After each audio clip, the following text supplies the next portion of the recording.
Siyathokoza kabutla. Bewafika, Jama. Hlala phansi. Woza Komkhulu. Nobabili. Njengoba nanisele nisazi ukuthi munye wenu kufanele abe yinkosi. Umkhandlu uhlangene. Wathi sele kusikhathi nje. Bese lengithi ngeze nisatsho. Ngiyathokoza bonyana uyalithabela ithubeli. Lokho kuzokwenza umberego wethu ube lula. Iye Komkhulu. Indaba leyizwakala nokudisinyana phakathi. Ukharenu akanitsheli ukuthi kufanele nokuzuma ingwenyama.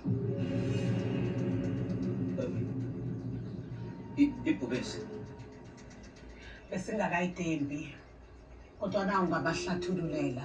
Hawa nokho akusimranga. Umberego omkhandlu lokukwenza. Ya. Njalo. Kulisiko lesikhethu bonyana kufanele nikhambe nokuzuma ingwenyama. Abezimu ngibo abazokhetha bonyana ubani phakathi kwenu uthatha ihlangothi. Manje Komkhulu. Nikhetha njani? Isiqulu nisithatha njani?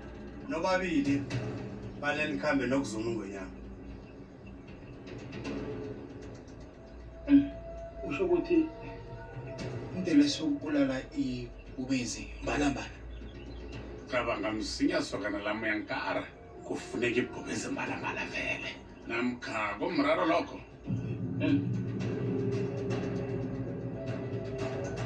Yini manje usani ukuthi